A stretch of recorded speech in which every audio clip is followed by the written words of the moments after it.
I love the journey. And it's as if every time we open the Word of God, it's part reminder, part revelation. And then you find yourself, for the things you don't understand become the greater blessing. Because those are the seeds that you get to carry and ruminate on and carry into your new season, knowing that the Word of God is always true and we always have access to truth when we open the Word of God. And in a world that is wrongly motivated by facts, that can become a big deal. Because, facts are just facts, but facts inform where truth transforms. And, as the world keeps trying to find its way of reinventing fake news to make it sound like facts, we're continually being caught in that dilemma, So what do we believe today that is something that's come to us, whether it's a reminder or whether it be revelation, where something is being exposed in this world that we're supposed to be aware of, because we are a force in the earth. And that we're not a force because we have created some sort of an atmosphere of religious arrogance that makes us think that we deserve any of the beauty and the mercy of God. This thing, however many years, 51 or 2 years ago, when I found Jesus, or when he found me, it was just a few more exits up. You can go up Cumberland Parkway and take a right, and right before you get to Glasgow, there's a National Guard armory sitting there on the left where I found Jesus, and he found me at a rock and roll dance one night. And I was a little hairy-legged hillbilly hippie, Didn't know which end of it to smoke, but I was there,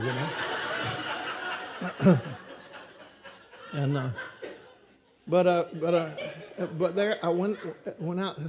See, I had a one-eyed Uncle George that was a bootlegger, and Glasgow, Barron County is a dry county, so we'd have to go to Bowling Green to get our stuff.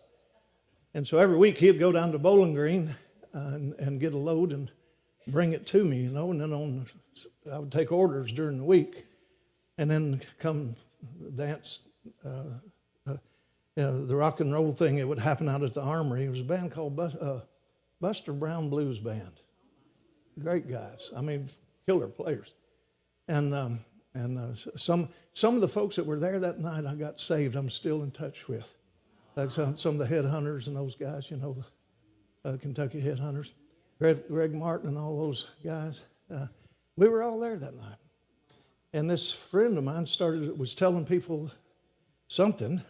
And I walked up behind him and heard him telling them about how he had found Jesus, and then he saw me behind him, and my first thought was, what's he been smoking? I know better than this. And he turned around and he said, come on, I need to tell you something. And we went on this short walk, and he told me about how he had found the Lord. And so to make the long story short, in a little while I wound up over in the corner in a puddle of beer.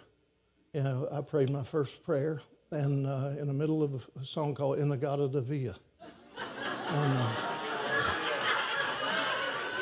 Yeah, that one, yeah. Oh, yeah, everybody knows that song. We know. We don't know how to turn in our Bibles, but we know where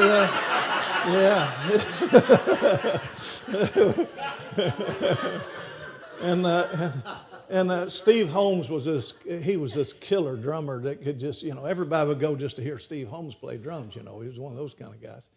And I could go through the band, but anyway, Kenny Smith and all those guys, Bobby Ritchie, I forget who all, but just, they were real players. They had given themselves to their music.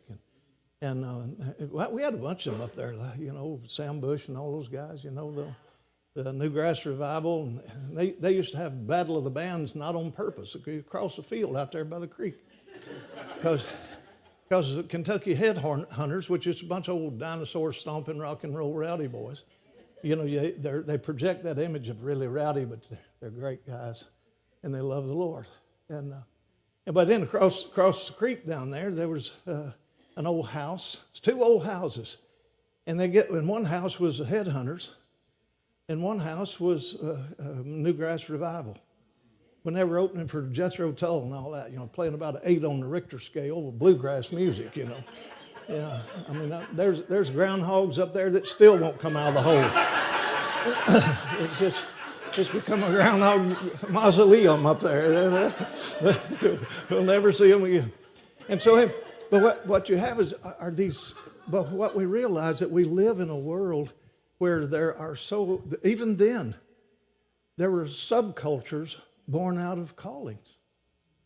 There were subcultures born out of giftings. There will be subcultures that will find themselves as a result of what makes them come most alive. And whether that would be music, whether that would be art, whether that would be just the opportunities to get in the midst of God's saints and become a part of the sound. And so often we have these people that become culture shapers, culture shifters. And now we live in a day where everything is in such an explosive acceleration that it seems just like on so many levels the world is going crazy. And we need to get to too.